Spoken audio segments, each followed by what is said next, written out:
a bred and born Dawson County, speaking from experience about our topic tonight.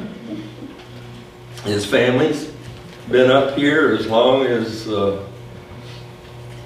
my family, the Grogans and Parks, I think. It's been here a while. But Dwight Bearden, who has experience in this, I'm solemn to say. I read a book about it once.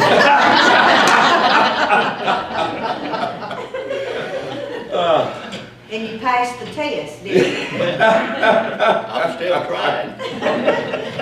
Well, anyway, I want to turn it over to Dwight. If there's something that I told him before the meeting started, I said, if there's something else you want to say about yourself, please just chime in and you can tell them about it. If it's pertinent to the program or whatever, or if not, just say anything you want to. But we're all looking forward to it, Dwight. So without further ado, let's welcome Dwight Bearden.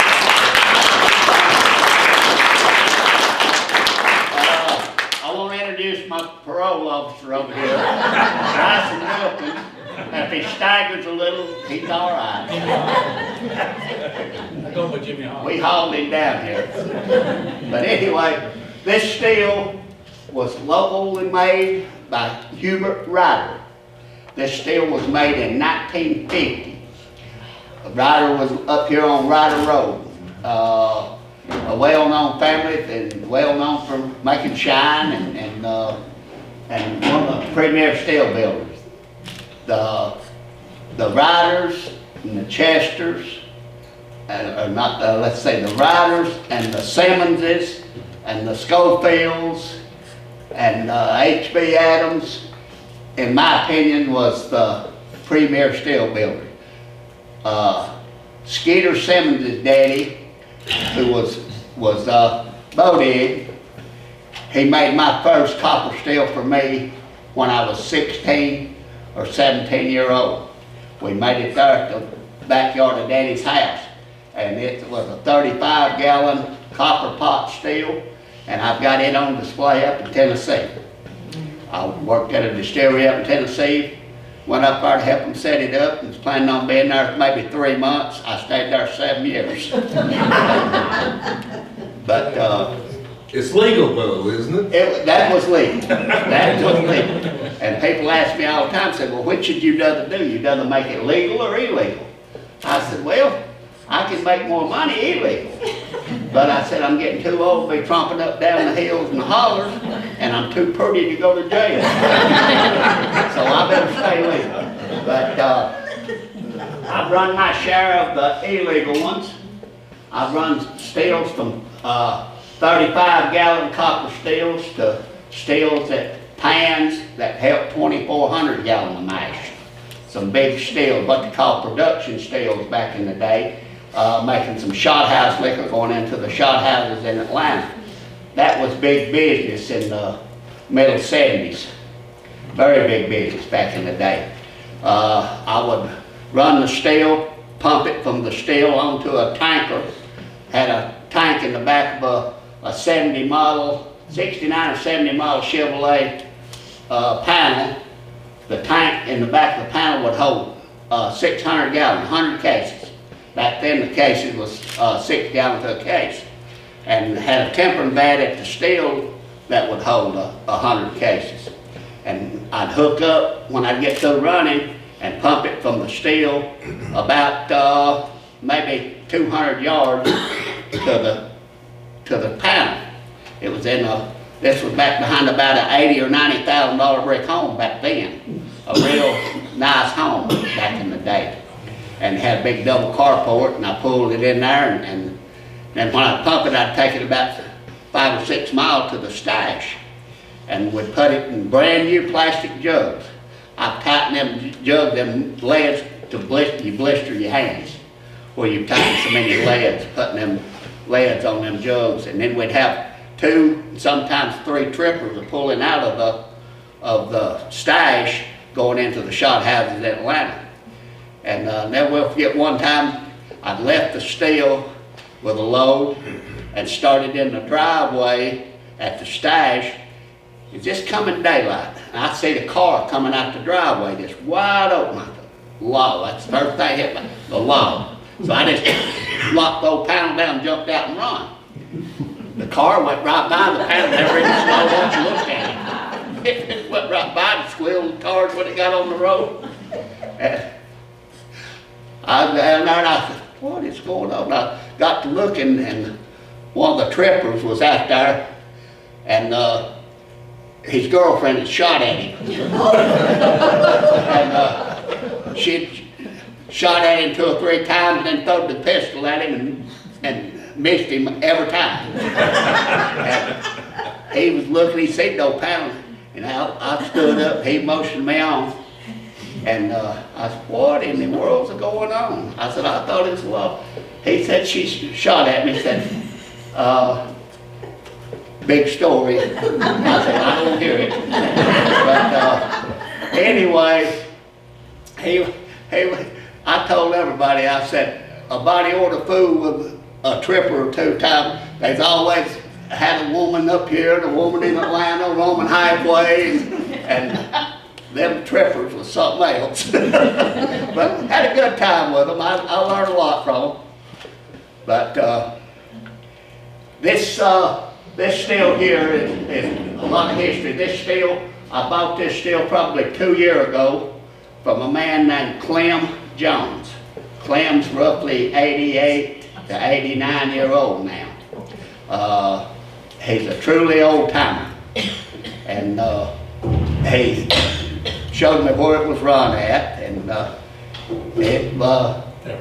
his boy told me, showed me the steel. He said, asked me what I'd give him for it, and I told him. He said, well, I'll take it. I said, no, you ain't gonna take it. I said, we're gonna talk to Clem first, because I said, I don't want Clem mad at me.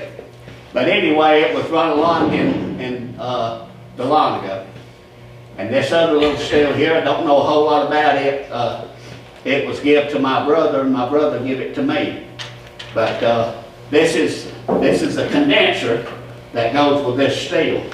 Now, people think the coils, and we did use the coils later on, but early on we used what they call a double wall sleeve condenser, because the coils was hard to make, because you couldn't go back then and buy the coil. They'd have to make them out of sheet copper and tin lock them and then put sand in them and bend them. This was made out of sheet copper. This is a thump post. You can see how they put it together, and there's no solder on the inside whatsoever. A true craftsman never put no solder in the inside, because the solder they got back then was lead. And they knowed it was lead, so they tin locked it and all your solder went outside.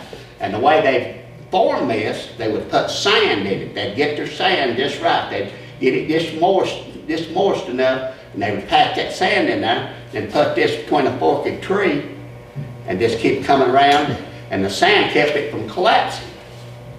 And that's how they done their elbows. And some, they would do a 45. Most of the old timers around here, they would do, put the sand in it and form it. And this right here is, this is one of my daddy's old felt filtering hats. These was originally manufactured for filtering milk through. And but the moonshiners, they could filter their liquor through it. And that's what that was used for quite a bit. And this is Daddy's proof bottle. Now the reason he's got a piece of wire on it, if we'd be at the still, he most time would take jugs, 5-gallon jugs to the still, clay jugs. Most of the time it's what we'd take to the still when we run them little stills. And if he wanted a drink, he'd run that down in the jug, then get it out and take him a drink while we was getting the liquor to running. Sometimes he'd want a drink before. He couldn't wait. But I learned a lot from my daddy. He told me one time, he said, if you want to get caught fooling with liquor, he said, sell it to somebody that don't know how to drink it. He said, that'll get you caught quicker than anything. And I can remember one time there was a man I ain't gonna call his name, but he come up to the house there one time, and we had some real mean dogs. And he started in the gate, Dad told me, he said, you better wait, said them dogs eat you up. Oh, I never seen a dog I couldn't put on the floor. Then he said, you can't put them dogs on the floor. But anyway, he got on in there, it was cold, he had a big old army coat that come down nearly to his ankles. He got it up over his head, don't think saved him before Daddy got out there and got the dogs up there. But he went off. And there was another guy come up there one time and wanted some liquor, and Daddy told him, I ain't got none. Said, I ain't had none in quite a while. And he said, well, he said, I've got to get me something myself to drink. And after he left, I wasn't very old. I said, Daddy, I said, why did you tell him that we didn't have no liquor? I said, we're crawling over liquor to get to the bed. I mean, we had cases of liquor and was crawling over them to get to the bed. And he said, they didn't know how to drink it. And that's when he told me that if you want to get caught, sell it to somebody that didn't know how to drink it, and they go home and get drunk. First thing they do, slap their wife or kid around, and said, you'd be caught. And that made sense. And Daddy got caught quite a bit back when he was young. And see, I think he got caught twice in probably less than 6 months when he was 16, 17-year-old. They didn't send him to the penitentiary because Grandpa was already in the penitentiary building time for making liquor. And Daddy was the oldest boy, and they know he was just trying to help feed the family. But that was some different times back then. Back then they hunted you. I mean, they was sure enough after you. It was a cat and mouse game, just like a copper steel. If they caught a copper steel, they'd cut a gash in it. If they was real mad at you, they'd cut it down low. And if they was really, really mad at you, they would bust your barrels down. But if they wasn't, they would just cut the gash where you could patch it back. People said, well, they destroyed them. They didn't start destroying the steels till the production steels started coming along. Now, the copper steels, they would know they was making good liquor on the copper steels, and the production steels was making more or less all quality going into the shot houses. And it was more of a money racket then, instead of trying to feed the family. But that's this steel. You got your slop arm, your bottom, cape, cap arm. Now this right here, the way they stop that up, when you're getting ready to set your steel up in the woods, as you're toting your stuff in, you started looking for a hickory tree. Like the one this size right here, they would find a hickory tree about 4 inches in diameter. This has got a small taper on it. What they would do, they'd cut them a straight piece of hickory, green hickory, about 6 foot long. They would measure off about 1 foot and peel the bark off of that foot, and then they would start whittling it. And they would whittle that 4 inch down to this big, about 1 inch. And somebody said, well, what did they do that for? I said, because that's when you put burlap around the big part. You would take the cap, come off, you would feed the little end in, and the little end would come out here, and you would pull it and you'd stop it up from the inside. Somebody said, well, why didn't they just buy a valve? I said, could you imagine what a valve would have cost them back then? A 4 inch valve? I said, even if they'd have found one, they couldn't afford to buy it. And they said, yeah, but it took a lot of time to whittle that tree. I said, they had plenty of time, they just didn't have no money. They had time. And what they would do, when you get ready to empty it, draw, what they call, you'd bump the cap up to break the vacuum, you'd push that stick, and then you'd let it run in a piece of bent tin. A lot of them back then, they would bury their barrels and leave barrels sticking out about like that, and the earth would help insulate them. You could run in the wintertime, and you would drain that mash, what they call pottails, and slop back into the barrels, and then you would mash cornmeal right back in on it right then, because it was already hot, and you would mash that cornmeal back in on it. And when it cooled off the next day, you could put a little sugar on it if you had sugar. If you didn't, you just what called made pure corn. Any questions? I've got one. You're referring to shot houses, and is that just where they would sell shots in somebody's house? Was Yes, that it? Okay. yes. They would be mostly in the poor neighborhoods. Poor neighborhoods is where the shot houses was mostly. And you would, they would have like a makeshift bar. Ones I went in, they had like two 12-inch stools, maybe 1 by 12s. Make a little makeshift bar, and there'd be sometimes 18 or 20 people in there, and they'd pour it out of gallon jugs into shot glasses, 50 cents a shot. That's what they was, and they didn't want it high proof. They didn't want it real high proof. Most times when I'd leave the still, they wanted it anywhere from 76 to 78 proof. They wanted them to keep drinking instead of getting drunk. Well, they keep getting that 50 cents. I went with a guy I was working for one time down to Atlanta to what he called collect. He said, "Right to Atlanta with me, I've got to go collect." I'd never been to Atlanta, maybe once or twice in my life when I was a little big boy, go to the farmer's market. But we went to some pretty rough neighborhoods. And you got in there, and the man would give you a grocery sack of money. Like a big paper sack, or sometimes it was a pillar case. People thought, oh boy, a lot of money. But what it was mostly $1 bills and change. It wasn't a whole lot of big money.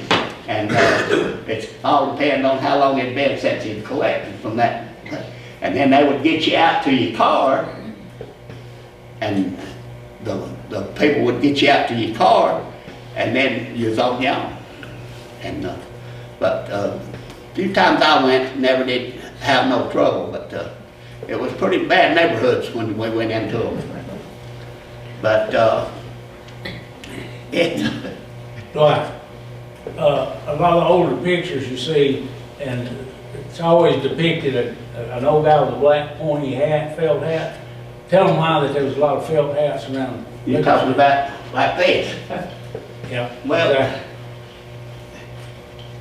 Larry, the cable guy, comes to Dawsonville here. I set a steel up for him.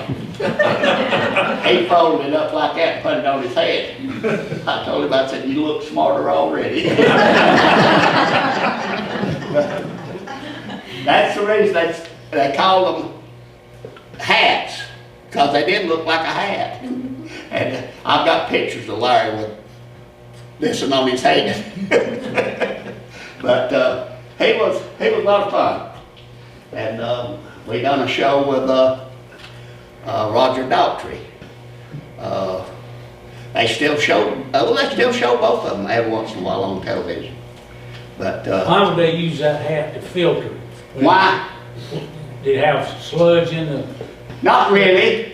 They just, mostly what you'd get in your alcohol would be like a gnat or something, Yeah. you know.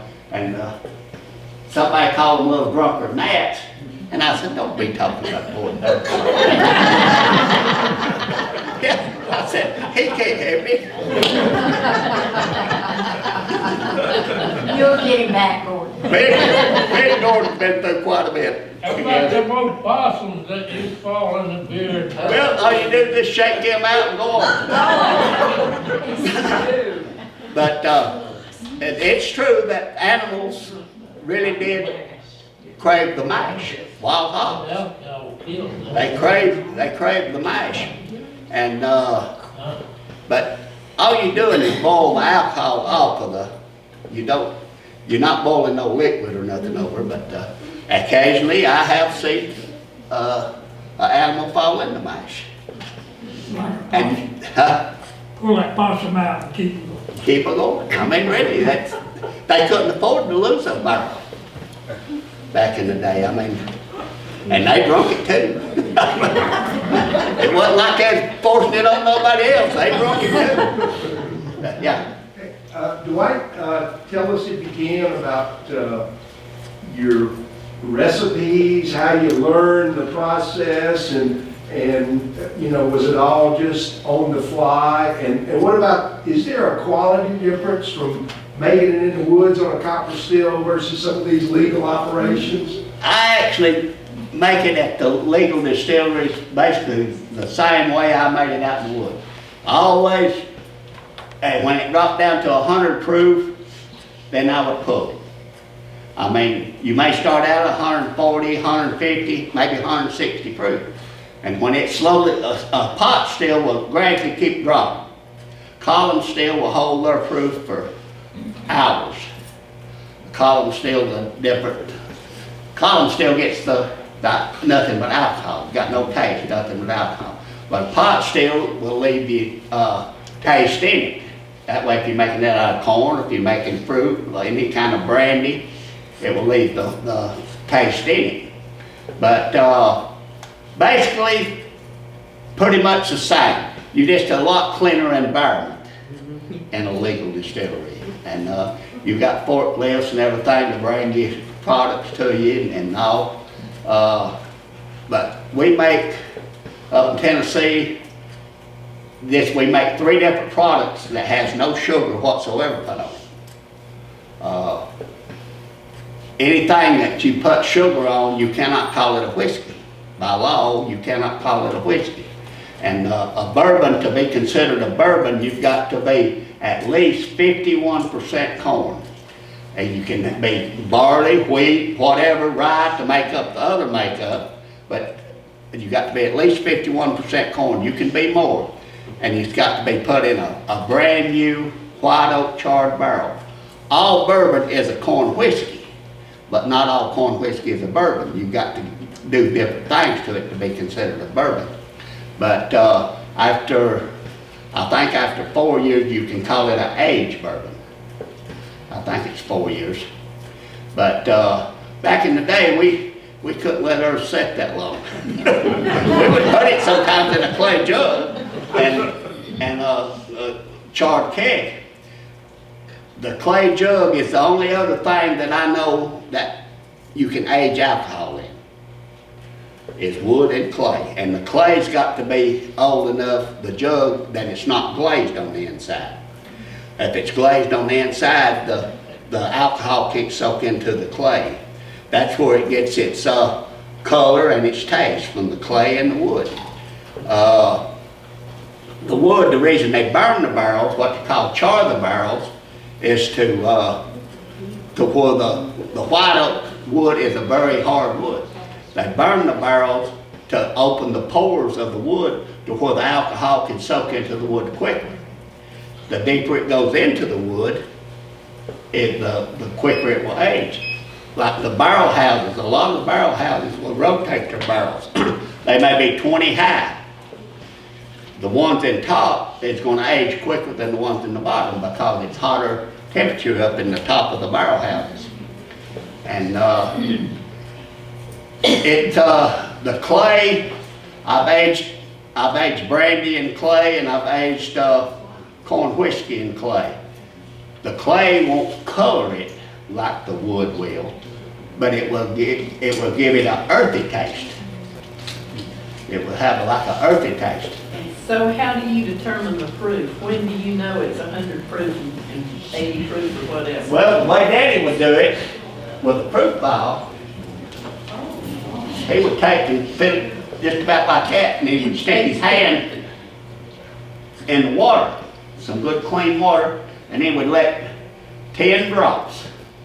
If 10 drops off his thumb killed the proof when he bucked it, he knew that was 100 proof. But if it didn't, he would add a little more and know how much more water to put to it. But you went from the bead, you would shake it, what's called shaking. What about the beading oil? What does that do? The beading oil went into your production stills because you run it down so low that it wouldn't have a bead on it. Now, copper steel liquor, you never put no beading oil on them. It was on the production stills where you put the beading oil. And the beading oil, as far as I know, I never did learn what the beading oil was made out of. I've heard 2 or 3 tales, but I never did know of nobody that actually knowed what it was made out of. But they sure sold a lot of it. Gallon wise, what's the biggest operation you've ever heard of in Do what now? gallon wise? Because you hear them, they got 60. What's the biggest steel or Turn the? out the biggest amount of gallons. In Now that water. that production steel that I run at that, behind that big brick house, back when I was 6, 7 years old, I'd leave the steel sometimes with one night's running between 4 and 450 gallons. Now that's low proof, that's Yeah. 74 to 76 proof, 400, 450 gallons. Then they paid me $2 a case to run it. Every time the 6 gallon come out, I got $2. And that was good money when I was a teenager. But I thought it was gonna last forever though. I Yeah. got a question, what about you, how you keep the flavor, like the corn flavor in? Is it by how fast you run it or how slow? Or? Well, you flavor you get your flavor and your smell from your mash. If you've got a good mash, and the old timers used see, all cornmeal, you cook it before it will ferment. You take cornmeal just like you're gonna make cornbread, except it can't have no salt or no additives to it, you just straight corn. And you mill it, always mill it just a little bit coarser, because it didn't stick hardly as bad. Then you bring the temperature up to 180 degrees, and you will hold it for an hour and a half at 180 degrees, and you got to be stirring that the whole time. It's according to how you're heating it. Now they've got stuff now that we didn't have back in the day. If we'd had it back in the day, we'd have been a lot more productive. It's called enzymes, and I learned this on these legal distilleries. I can take, up there in Tennessee, that still holds 400 gallons. What the still holds. I can take 4 ounces of enzymes. And enzymes is nothing but extracted from it's barley malt, where most of the enzymes is from barley. You can get it from corn or wheat or whatever, but barley has got the most enzymes. All right? It's extracted from that. I can take 4 ounces and treat 350 gallons of water, then I can put 800 pounds of cornmeal on it and never get thick, and bring it up to 180 degrees and hold it. It'll never get thick enough that you can't stir it. You try that without enzymes, it'll lock your auger down and you can't stir it. I've done tried that. The enzymes, and that's how we can make it without sugar. Because there's enough natural sugar in the grain that will produce a lot of alcohol. Corn's got a lot of sugar in it. But back in the day, we didn't have the enzymes, so we couldn't put enough cornmeal on it and get it cooked without it scorching. And you just couldn't get a good yield off of it. That's the reason nobody tried to make pure corn.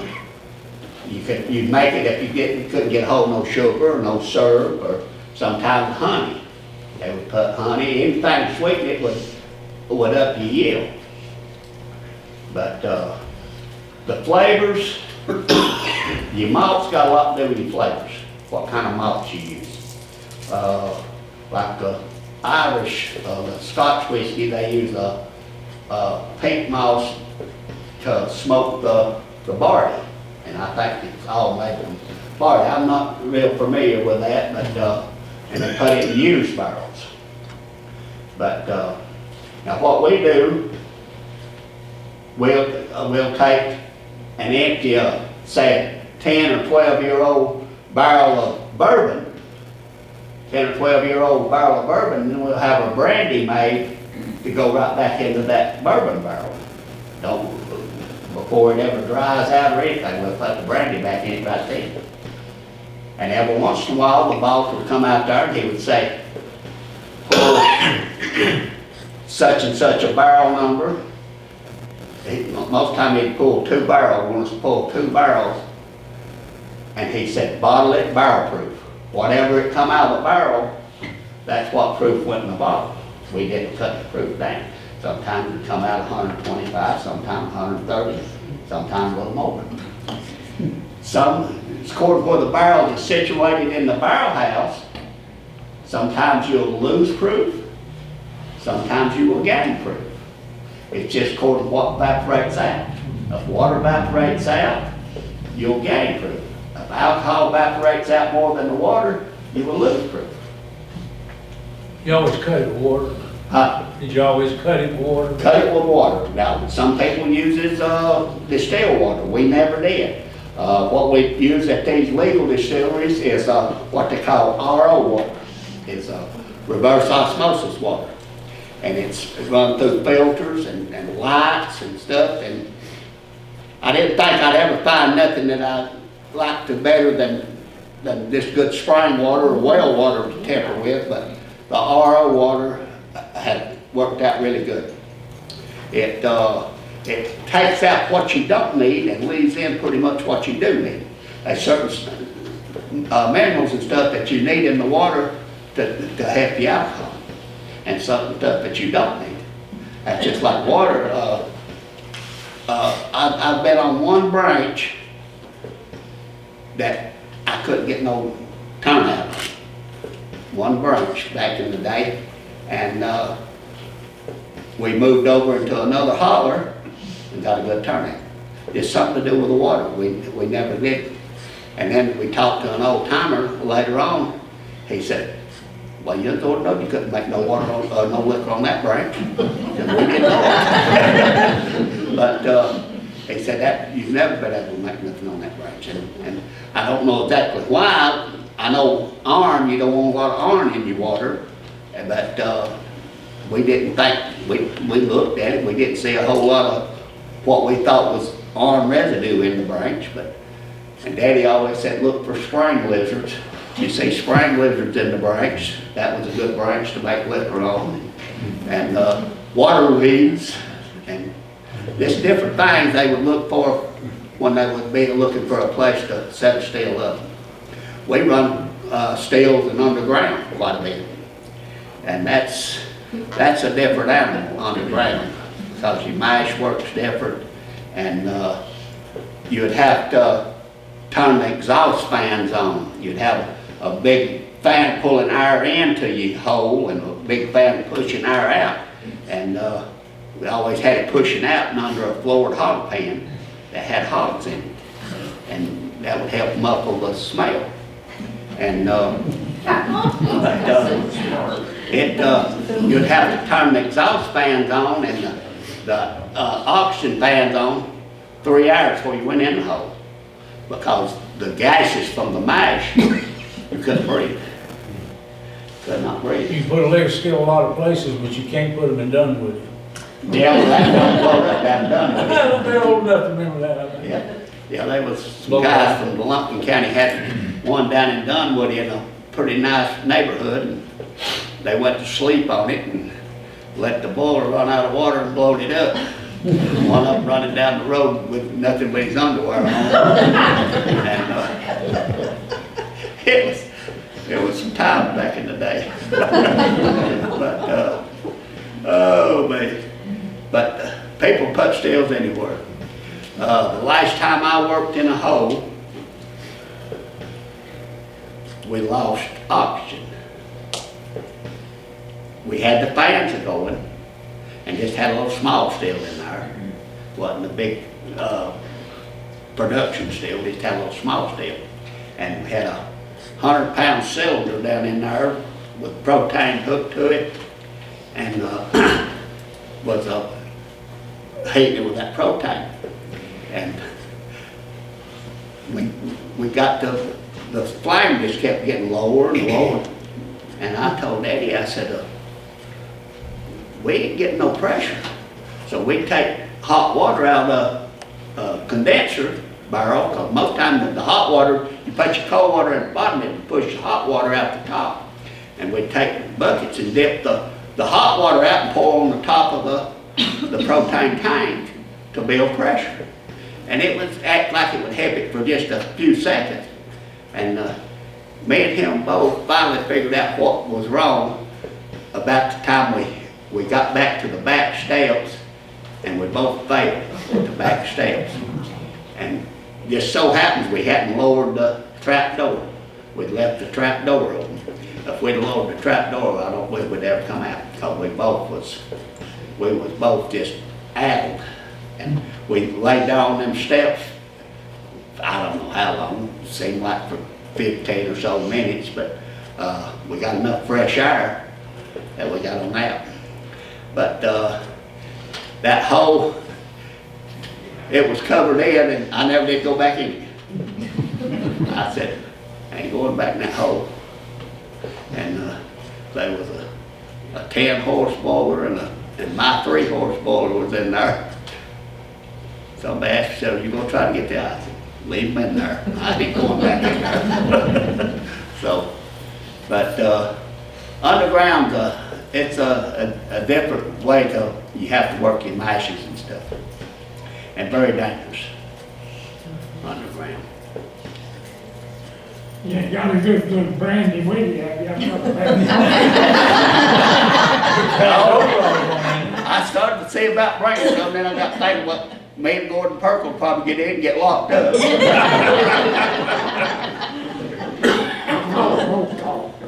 Yeah. But that's what everybody wanted to make their cough medicine out of, was good high-proof brandy, because it would cut it out of you. I have a pretty stiff toddy every morning to sort of burn this allergy out of me. Who was the old brother that lived to be about 90? Man. All that.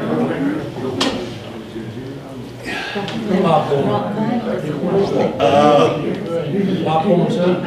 No, Popcorn, he was from up Maggie Valley. Popcorn couldn't make it good, but there toward the end, he got to making some pretty rough stuff. Popcorn, he got caught with 1,600 gallon, and he didn't make that on the copper steel, like he told everybody. But you may have been talking about Brock Grant. who? Brock Grant. Oh, Brock, back over up there in Dawson County. Yeah, Brock made a lot of good brandy. See, my grandpa Bearden lived on Brock's place for years and years and years, and made brandy and helped him farm. Yeah. And they finally got enough money to move off of the Brock's farm and build a house on New Hope Church Road. And a little Jim Walter home, I never was getting. And Grandpa was probably 80 years old when he put a bathroom in it, I guess. And oh no, he cussed and he didn't want no bathroom in his house. He had his place out at the barn. But a little slab and corn cobs. Grandpa was short up old timer. But he told me one time, me and my wife hadn't been married long, and we went down there, and she went up on the porch and sat with Granny, and me and Grandpa was sitting out there in the yard, and he said, always call me Frog. He said, Frog, said, what about taking me over the road? I said, yeah, I know where you want to go get some liquor. So I hollered up there to my wife and Granny, I said, me and Pap's going over the road, we'll be back in a little bit. And Granny told my wife when we started out the driveway, she said, yeah, I said, Herschel's had a $5 bill just a burning a hole down the road. said, they're going to get some liquor. Said, now you watch when they come back. Said, they'll stop out there at the barn. Sure enough, when we come back through, he told me, said, pull over right here. And so he got out and took his liquor to the barn there. And Granny said, yeah, I told you. Said, now he'll be just like a little pissack back and forth.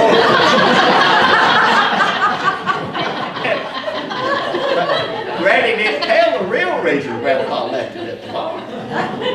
Because Granny would help participate in it. Now we'd make hot toddies with black coffee. Now, she didn't put the coffee in hers, she just put boiling water and sugar and liquor, and then she'd sip it with a spoon. But, yeah, we got to where we'd have to get Grandpa some and Granny some. Yep, but Grandpa never would drink his in the house, because Granny drank it.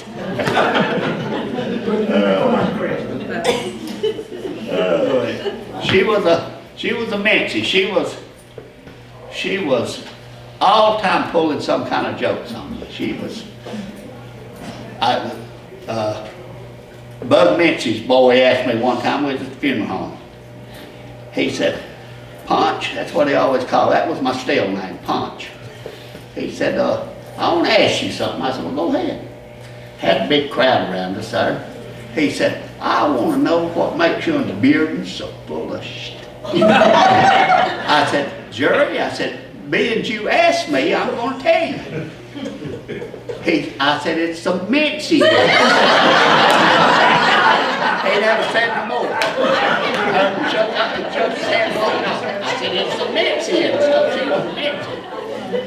What was her first name, Dwight? Huh? What was her first name? Granny was Maud. Maud, that's what I. Maudine. Yeah. Maud and Herschel and Jerry's Bugs' mama was Euler. And I can remember when I was a little boy, we'd walk from Brock's place over there where they lived over to Joe Chester Road, and that was Euler. That was Aunt Euler. That was Bug Mincy's mama. Paul was her husband's name, Paul Mincy. Were they kin to the ones that lived in Lumpkin County? You what now? Were they kin to the ones that lived in Lumpkin County? Yeah, Bug does. Well, I played music with White Mincy for years. Yeah, it's right across the line now. Yeah. Yeah. And I come from that same line. I come from that same line. And then you gotta mention the cranes with it. Yep. Go out and Bud, the one that runs his operation with the tractor and trailer. What now? Bud Mincy had his set up for a tractor and trailer. They did run some pretty good sized productions there at one time. Yeah. And a lot of people don't know this. Junior Johnson, race car driver, used to come to Dawsonville. When he'd get ready to come down here, if he needed a good bit of liquor, he would contact Ben Chastain. And Ben Chastain would get around with all the shiners and tell them to have all they could haul at such and such a place at such and such a time. And then there'd be a tractor and trailer roll in there, and they'd try to get him a load. And everybody said, well, they're making it, all that come from up there in North Carolina, but it wasn't. A lot of it come from down here. Because, I mean, everybody down here at one time was full of whiskey. That's where the list of juke joints came in. The what? List of juke joints. Oh, yes. What was the name of a lot of them? Black Cat's Kid? Yeah. Bloody Bucket. Bloody Bucket. I lived in both of them.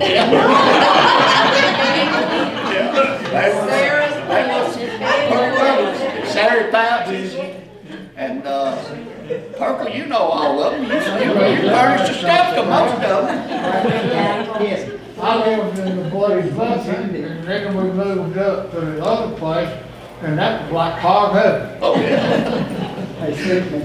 I never will forget that Junior Samples come out with a song, and I asked him about him being at these juke joints. No, he said, well, I went to him. He said, I was bad to cut and shoot.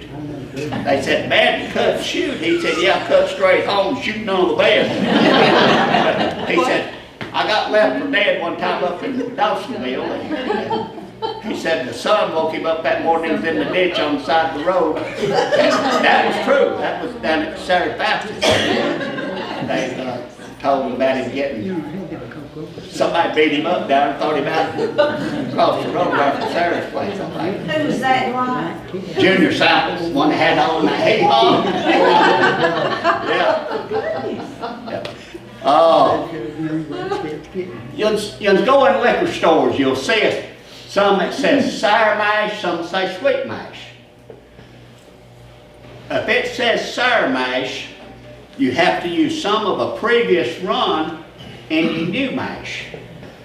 It's like a sourdough bread and whatnot. You use a portion of the old mash into your new mash, and that's considered the sour mash. And when it says sweet mash, it may not have no sugar on it, but that was your first run, so they called it a sweet mash. And your second mash, or your mash back, was a sour mash. I like sour mash, seemed like better than the sweet mash, your second run. It was more uniform taste from the sour mash if you use this portion every time. Truth be known, a lot of the old moonshiners, that's several in our family, granddad would tell us of the churches, somebody get killed in a car wreck or a kid die, they was the first one there with money to help the family, and they built a lot of churches in Lumpkin County. There was a lot of churches was helped built by shine money. That was about the only money there was. People that had a little money back then. I've heard of John F. Kennedy, his old daddy had a connection with Dawson County back in the day. I've heard that, but never did really know.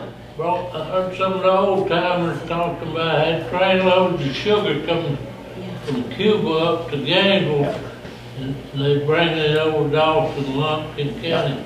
Now I've got a sugar sack, 100-pound sugar sack that come from Havana, Cuba. Yeah, that's probably his money. 100-pound sugar sack that comes from. It's got a few tires in it, but It would have I been tell you how I down come acquainted with that. There was a guy named LaPlatte. He had a bunch of old cars. And I had the little steel set up on the square down here. And he told me, he said, Dwight, he said, I bought a little copper steel. And he said, I want you to come look at it and see if I've got all the pieces I need. He said, I just want to set it up on display in my shop. I said, okay. That was on Saturday. And he said, I'm going to bring you something. Sunday, he said, I'll be back down here tomorrow. And he brought me one of them 100-pound sugar sacks. He said that little copper steel had 4 100-pound sugar sacks from Cuba. And he gave me one of them. And he said, now I'll call you and we'll set up a time and I want you to look at this steel. That was on Sunday when he gave me that. That morning, Monday morning, about 3 o'clock, dead. He got up out of the bed, told his wife, said, I'm sick. And walked from the bed, she said, to the chair in the living room. And this time she got in there, he was done dead. Had a massive heart attack. One thing I heard back then too from the old timers that they run these big steels 24 hours a day. Yeah. On account of they ship it in New York and everywhere. Well, that's what these column steels does. Have you ever wondered how you can go to a liquor store and see it like the Golden Grain and the Everclear is 190 proof? Yeah. These steels is something like 18 to 20 stories tall. That continuous running steel. They pump the mash in at the top, and it's got so many copper plates in it. Some of them got copper plates, some's got beads, some's got what they call bubble caps, but most of them is copper. And time that mash gets to the bottom, it's done got all alcohol out of it. And I thought, hey, in these dickens, can you get 190 proof enough to sell? Because a pot steel, 15 minutes or 20 minutes after you spar it up and get started running, it'll start gradually dropping. Now the column steel, it won't, because what it does, you've got them plates and copper plates, you heats up so quick as the mash runs over them. They're super hot. They've got blowers like to blow the heat through them plates, and time it hits them, it immediately boils and sends the alcohol up. Water vapor is heavier than alcohol vapor, and the water will drop back out. And when they got a pot at the bottom, but all that's left in it is this water.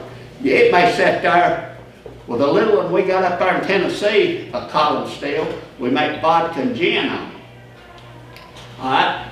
It'll sit there for maybe 2 hours at 180 proof before it will ever start dropping. But when it drops, it will drop fast because you're getting every bit of the alcohol out there. Real efficient still, but you've got nothing but alcohol. Now, if we're doing gin, we'll take and put what they call a gin basket on it. All right? You know, gin tastes like pine needles. Everybody says drunk gin tastes like pine needles. That's from the juniper berries. All right? And I didn't never like gin, but when I got to running it, we backed off on the juniper berries, put about half as much as we'd normally put, and we put more citrus. We would use the zest from lime, we'd use the zest from lemons, we would use the zest from oranges. And then we would squeeze them into the basket. Basket is very small, because this still didn't hold 35 gallons. And you would start out with 190 proof alcohol in that still. And boil it through, the vapor would be steamed through that basket. And that's where your gin comes in. And vodka, we do vodka the same way, except we don't put it in the basket. A lot of people used to think them still was pretty safe, but some of them were dangerous if you didn't know what you'd done on it, especially the boilers. The boilers was very dangerous. The boilers had a boiler, you had an injector and an ejector. Your injector, you had to work 2 valves to equal the pressure to get it to take on water, because it was operating off 150, 160 pound pressure. You would get them valves equalized to where you could get it to take on water. And if you let it boil the water below the flues, them flues would be cherry red. And if you throw that cold water in there on them flues, that cold water in on them flues and them cherry red, it would explode. And you put water in with injectors, you use the ejectors. If your boiler was big enough, you could pump the mash with steam with an ejector. You need to stay sober too. It was. A lot of those guys get drunk trying to run them stills. Yeah, yeah. Like them column stills, they still about $2 million a piece that you said. Now that's, I don't know what that column steel is. The steel that makes the like the golden grain and all that, they out from in the corn beds. Mhm. They just constantly dumping tractor and trailers of grain, corn in them. But now the bend dome steels, what was here in Dawsonville, and I set up for Cheryl Woods, was a bend dome steel, a 350 gallon bend dome steel. And there's a 2-year waiting list to even buy a bend dome steel now. And they are very, very expensive right now. There's a distillery up here in Delaware, Big Creek, used to belong to Zach Brown. All right, a guy named Ken Ponder bought it. And he's got 2 bend dome steels, a 500 and a 750. And them some high dollar steels. And but that is a very, very nice distillery. And I went by there and Sunday, and they got a big bar and all in there. You can go in there and sit. And they was doing something that I've never seen before. At the bar, they had what they call an old fashioned. I ordered the old fashioned, got it. And then another guy sitting below me there, he ordered the old fashioned. He said, I want to smoke one. I've never smoked old fashioned. But what they got a little bitty machine that sat there on the bar, about that big around, about that high, and it's got a hose run out of it. All right? The bartender mixed his old fashioned drink up in a little tube light. And then he put some wood chips into that little machine and lit it. All right? It blowed the smoke over into that glass. All right? As soon as it got real smoky in that glass, he put a cork on it. And held that cork on that glass for so long. And then when it started sort of thinning out, then he poured it in the man's glass. I said, a smoked old fashioned. I said, learn something every day. But they've got a nice setup up there. I hope they do well. Everything they've got up there is on computer. And but it's a nice setup. Tell them the label you got. Huh? Tell them the label you've got. I've got done a brandy up in Dillard. Everything we do in Dillard is double and twisted. I know you've heard old timers talk about that's some double and twisted. Everything we make in Dillard is double and twisted. We'll run. We got 4 vats up there, 4 100-gallon vats. If the still is 100-gallon, we'll run them 4 vats, collect every bit of the alcohol, even down to real low proof, and collect all the alcohol out of them 4 runs into a tank. Then we've got enough alcohol to fill the still up with nothing but alcohol, no mash. We fill the still up with nothing but alcohol and distill it again. And that's what the old timers call double and twisted. And the brandy, that's the first double and twisted brandy I'd ever made. I'd helped Daddy make a little bit of double and twisted corn. Never had done no brandy, but everything we make up there as far as the whiskeys is double and twisted. And it just makes for a better quality because it is distilled so much more. Right. Can I tell a Jay tale? Yes. I talked to Jay one day and he said, you know, said, I've always wanted to make banana brandy. He said, whatever helped me. Make what? Banana brandy. Oh yeah, he did. And I said, I don't know, sometime after that, I said, Jay, you ever make banana brandy? He said, boy, did I. He said it was so good it'd make you swallow your tongue. He got into it pretty heavy a time or two. Man. Talking about the sugar on the train, you know, that building up there kind of behind where Yankee Midland used to sit. Yeah. They call that the sugar warehouse. Yeah. So Yeah. I said that's probably true. They, I went to work for Frank Bearden when I was very young, and there was a lot of stuff come out of that warehouse behind Frank's there, and a lot of it come out of Greenways up there at Delonia. Yep, there's a lot of stuff come out of them places, and super nice people. I know I talked to a fellow that talked to J.D. Greenway when he shut the store down. And he had a burn barrel out there, and that's your great-grandpa or great-uncle. And he, boy told me, he said, I owe you some money. He said, no, you don't. He said, I said, when I sold this, everybody's debt's clear. And he said, yeah, but I owe you so much money. He said, no. And burn all of these bills that people that owed him money. He said, people was good to me all these years, and he said they owed me a little bit of money, but said I've made a good living off of them all these years. He said everybody's debt's clear.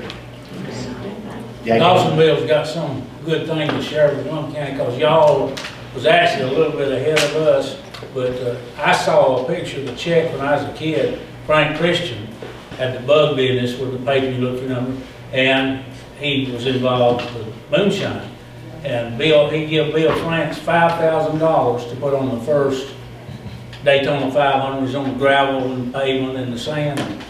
And he come back and he's, Frank, we done okay. He said, I'll give you $5,000 and a little bit more. He said, just give me my money back. Tried to give him half. He said, a car club like that won't work, Bill.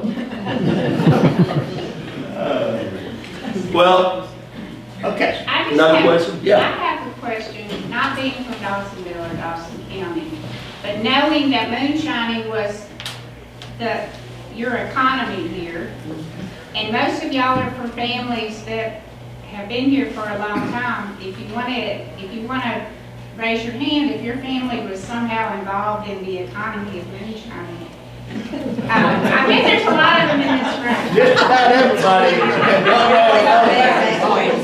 They may have not have made it. They sold the jars or worked on the cars. And, I mean, just about every family ever. That's what I You know, think. Dwight, I get asked that all the time in Dawsonville, and some people come down on the moonshine, and the way I explain it is, we were all farmers, and we just figured out a good way to store our product in an efficient manner. Well, that's like Fred Goswick. He was ahead of his time. He put the first moonshine distillery up out here. Well, I say the museum. Right. And, but Fred was a tripper. He was hauling them to Atlanta, to the shot houses and stuff. And he told me one time, said the police pulled him over and said, Dawsonville, huh? Yeah. He said, what are you doing, Dawsonville? He said, I'm a farmer. He said, everybody in Dawsonville. He said, everybody I've ever stopped in Dawsonville was always a farmer. He said, get on out of here. All right, we have one more question. Time for one more question before we close, if anyone has one. All right, I never knew that moonshining was such a craft and an art. I mean, yeah, it really sounds like it is. And I believe it could be a scientist. yeah. Well, I'll have to tell one thing that Dwight Bearden. I don't know anything about it. My daddy was, they bring them to my daddy and he'd fix them. Okay. When the revenue cut the stills. Yeah. Oh, Bring yeah. them over to daddy and he'd fix them. Yeah. He would patch them bowlers back. He'd patch them up. Yep.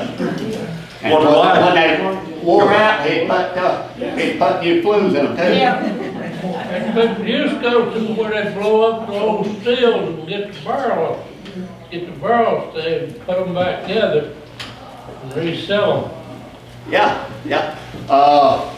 I've got a still that's close to 100-year-old, maybe 100-year-old. And it's got about a 24-inch gash here. That was from the revenue's cutting it. And I've got it on display up there in Dillon. What did they cut them with, Dwight? They cut them mostly with a machete. A machete. Yep. Double that. They'd hit them with a machete, a copper steel. Yeah, machete and axe, and you could tell which one they cut it with because the axe would you use the pick part a lot of times on. Really? My goodness. But I've got some pictures here if you want to look at these as you go out. This is from the movie Thunder Road. Jim Mitchum was Robert Mitchum's oldest son. Jim is a teenager when he was in the movie with his daddy. This is what Jim looks like today. That's what Jim looks like today. Jim's 82-year-old. And I get a Christmas card from him every year. He come up to Tennessee and stayed with us in about 2 weeks. And we had a ball. But he lived in a little place called Skull Valley, Arizona. But that's him and his girlfriend, Pam. Well, I want to thank Dwight for taking his time out. Sounds like a busy schedule we have. And coming Used to down be a little here. busy. I ain't too busy now. Let's give him a good applause.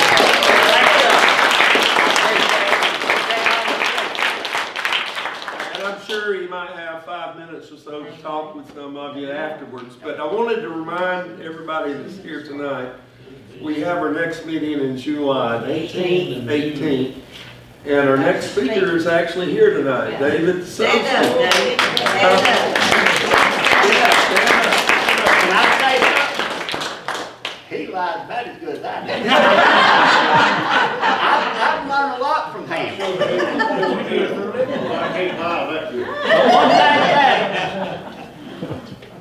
he's always late. I don't care. I said I've spent half of my time in life waiting on him and Gordon Purple. We start up to Easley, South Carolina. Gordon, tell me what time to be here. Where's Gordon? Where's Gordon? Then in a few minutes, he'd come sliding in the pool room there, grab a big milk and a bacon and egg sandwich, and him trying to drive going up the road, eating a bacon sandwich, drinking milk, and trying to talk on the telephone. The last time when we went up there, Tim Gillen was sitting in the front there with you. He said, we done nearly wrecked before we got out of city limits there twice because him trying to eat and drink and talk on the phone. And Tim said, pull over, pull over. Gordon, what? He said, you're going to kill us before we ever get out of the county. So he started driving. I don't know which was better. And the last time I went to camp meeting with him, we'd stopped at the pool room there and got 2 big platters of chicken to take to camp meeting down there. How far did we get? We got to Gober Strait. We slid plumb up and under a tractor and trailer. I saved one platter. But I didn't save others. I put all the brakes on and hollering, but I didn't get them on He was fast enough. clocked at 105 going up Gover Hill. And the deputy laughed at him when he got back in the car. Before we adjourn, I wanted to mention one other thing about the July meeting. I think it's what David's going to talk about will tie in real well with what Dwight has talked about tonight. It has to do with the origins of racing in this area, is that right? Yeah, we'll talk about this, the 75th year of NASCAR. Okay. It All right. started right here 10 years before that. So, Looking forward to it. and Frank Christian is one that sort of, so it's tied all together. Yeah, it is. So I'd love to have some of our visitors back to hear that. It'd be very And interesting. I will post it on our Facebook. Okay. Yes, that was very helpful. All right. Well, thank you very much again. Yeah. And meeting's adjourned. All right. Thank you for coming back.